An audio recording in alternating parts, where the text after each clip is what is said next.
முதலாளிகள் அனைவருக்கும் வணக்கம்.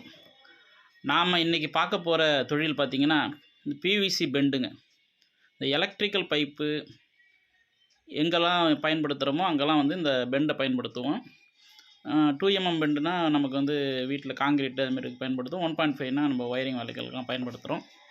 இந்த பெண்டை எப்படி தயாரிக்கிறாங்க தொழிற்சாலை அப்படின்னு சொல்லிட்டு நம்ம பார்ப்போம் வாங்க. முதல்ல இதேமாரி பைப்பு கம்பெனிலேருந்து நேரடியாக பைப்பையே வாங்கிக்கிறோம். இந்த பைப்பை அந்த பெண்டு சைஸுக்கு தகுந்தா போல் என்னென்ன எம்எம்முக்கு வேணுமோ அந்த சைஸுக்கு ஒரு கட்டிங் மிஷின் வந்து வெட்டுறோம். பாருங்களேன், இந்த பெண்டு மிஷினில் அந்த ஒரு ஸ்டாப் பிளேட் இருக்குது பார்த்திங்களா, அது வந்து 16 பீஸாக வெட்டுறதுக்காக உள்ள அளவு வச்சு அவங்க வச்சுருக்காங்க. இந்த பட்டன் ஆன் பண்ணதுக்கு வந்து ஒரு தடவையும் ஒரு 6 பைப்பு வீதத்துக்கு அந்த மிஷின் வந்து வெட்டிடுது. இது வந்து பைப் கட்டிங் மிஷின். இது வந்து நாங்களே செஞ்சது, மேனுவல் மிஷினு. ஒரு முடியும் நேரடியாக பைப்பு வந்து அந்த ஸ்டாப் பிளேட் வரைக்கும் வச்சு தள்ளிட்டா கரெக்டாக அந்த அளவு இருக்கும். அது தள்ளிட்டு இந்த பட்டனை அழுத்தினோம்னா ஒரு தரையும் அழுத்தினோம்னா ஒரு 5 பீஸ்லேருந்து 6 பீஸ் வந்து எத்தனை பீஸ் வைக்கிறோமோ அத்தனை பீஸ் அதை கட் பண்ணிவிடும். இதுதான் வந்து நம்ம ஃபஸ்ட்டு ஸ்டெப்பு. இதை கட் பண்ண பீஸை என்ன செய்கிறோம், 2 பக்கம் பார்த்திங்கன்னா ஏதாவது இடத்துல பிசுறு இருக்கும், அந்த வெட்டின பிசுறு. அந்த பிசுரெல்லாம் எடுத்துடணும். அதை நம்ம எடுத்து க்ளீனாக வச்சா தான் நம்ம பெண்டு மிஷினில் வந்து ஒரு ஹீட்டர் இருக்கும். க்ளீனாக இல்லைன்னா அந்த பிசுறு வந்து அதில் விழும்போது அந்த புகஞ்சி நாற்றம் நமக்கு வரும். அந்த கட் பண்ண பீஸை என்ன செய்கிறோம், இதுதான் பெண்டு மிஷினுங்க.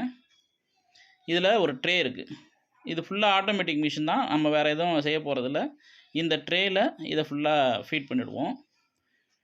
இதில் வரிசையில் நம்ம அடிக்கிட்டால் போதும். அது அந்த குறைய நம்மளோட வேலை என்னென்னா, இந்த ட்ரேயில் வந்து பைப்பை அந்த அடுக்கிறது மட்டும்தான் நம்மளோட வேலையாக இருக்கும். இதை அடிக்கிட்டோம்னா மீதி எல்லாமே வந்து மிஷினே பண்ணிக்கும். அதெல்லாம் எப்படி ஒர்க் ஆகுதுன்னு பார்ப்போம். நம்ம ஃபஸ்ட்டு பைப் அடிக்காச்சு. அடுக்கின பிறகு பார்த்தீங்கன்னா இதுக்கு பிறகு ஃபுல்லாகவே ஆட்டோமேட்டிக் தான். இங்கே கீழே பாருங்களேன், இது வந்து ட்ரே ஃபீடர்னு சொல்லுவோம். இங்கே பைப்பு போட்டுட்டு இதுக்காக செட்டிங்ஸ்லாம் இருக்குங்க. ஃபஸ்ட்டு ஹீட்டரை வந்து ஒரு அரை மணி நேரத்துக்கு முன்னாடியே நம்ம ஆன் பண்ணி வைக்கணும். ஏற்கனவே நம்ம ஆன் பண்ணி வச்சுட்டோம். அதுக்கப்புறம் பார்த்திங்கன்னா இது மேனுவலாக ஓட்ட போகிறோமா இல்லை வந்து ஆட்டோவில் ஓட்ட போகிறோமாங்கிறத நம்ம செலக்ட் பண்ணுற பட்டனு. மேலே பார்த்திங்கன்னா ஒரு பிஎல்சி டிஸ்பிளே இருக்கும். இந்த டிஸ்பிளேயில் தான் நம்ம செட்டிங்ஸ் எல்லாமே பண்ணுவோம். அது எத்தனை நிமிஷம் ஹீட் ஆகணும், எவ்வளோ நிமிஷம் மோல்டில் இருக்கணும், எவ்வளோ நிமிஷம் கூலிங்கில் இருக்கணும் அப்படின்லாம் சொல்லி நம்ம செட் பண்ணுறது. இப்போ உள்ள பேனல் போர்டு பார்ப்போம். இது வந்து உள்ள wiring panel board, PLC panel board. இது அதுக்கு மேலேயே வந்து நம்ம இந்த பிஎல்சி டிஸ்பிளே இருக்கும் பார்த்திங்களா. ஃபஸ்ட்டு ஆட்டோவில் போட்டுட்டு தான் நம்ம இந்த செட்டிங் வைக்கணும். இந்த செட்டிங் பார்ப்போம் வாங்க.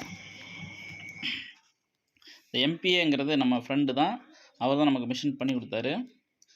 இப்போ பார்த்திங்கன்னா ஒன்றுக்கும் நம்ம வந்து டைமிங் செட் பண்ணணும். அதாவது அந்த இதில் வந்து எவ்வளோ நேரம் ஹீட் ஆகணும், நம்ம பைப்புக்கு தகுந்த மாரி ஹீட்டை வந்து கூட்டுற மாரி இருக்கும், குறைக்கிற மாரி இருக்கும். 1.5 பைப்புனா அதோட டைமிங் வந்து குறையும், ஹீட் பண்ணுற டைம் குறையும். 2mmங்கும்போது ஹீட் பண்ணுற டைம் அதிகமாகும். அதுக்கு மாதிரி அந்த செஞ்சுட்டு நம்ம மேனுவல்லேருந்து ஆட்டோ போட்டுட்டு ரீசெட் அப்படின்னு கொடுத்துட்டோம்னா ஆட்டோமேட்டிக்காக அந்த மிஷின் வந்து ஒரு பைப்பாக ஒரு தடவைக்கும், இது வந்து 4 கேவிட்டி மிஷினுங்க. ஒரு தடவைக்கும் 4 பைப்பு அது வந்து அந்த ட்ரேயில் லோட் பண்ணும். பாருங்களேன், 4 ட்ரே இது லோட் பண்ண அடுத்த செகண்டு அடுத்த கிளாம்ப் என்ன செய்யும், எடுத்துக்கொண்டு போய் ஹீட்டரில் வைக்கும். இது செயின் ப்ராசஸ்ஸு வரிசையில் நடந்துக்கிட்டே இருக்குங்க.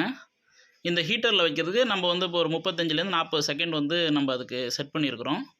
அங்கே பார்த்திங்கன்னா ஒரு சின்ன கன்வேயர் மாரி இருக்கும். அந்த ஹீட்டர் வந்து மேலேருந்து ஹீட் பண்ணுற வரைக்கும் அது ரொட்டேட் பண்ணிக்கிட்டே இருக்கும். இந்த ஃபஸ்ட்டு செட்டு ஹீட் ஆகங்காட்டியும் நம்ம அடுத்த கிளாம்பில் வந்து அடுத்த செட்டு வந்து நமக்கு எடுத்து ரெடியாக இருக்கும். 4 பைப்பு ரெடியாக இருக்கும். இந்த ஹீட்டிங் டைம் முடிஞ்சதும், அந்த ஹீட்டர் டைம் வந்து ஒரு 40 செகண்ட் வச்சுருக்கோம் இல்லையா, அந்த 40 செகண்ட் முடிஞ்சதும் அது ஓப்பன் ஆகும். இப்போ அந்த ட்ரே நமக்கு முன்னாடி வந்து அந்த ஹீட்டரில் வச்சுது பாருங்கள், அந்த ட்ரே அந்த கிளாம்பு வந்து பார்த்திங்கன்னா இந்த மோல்டு வரைக்குமே உங்களுக்கு வந்து இருக்கும்.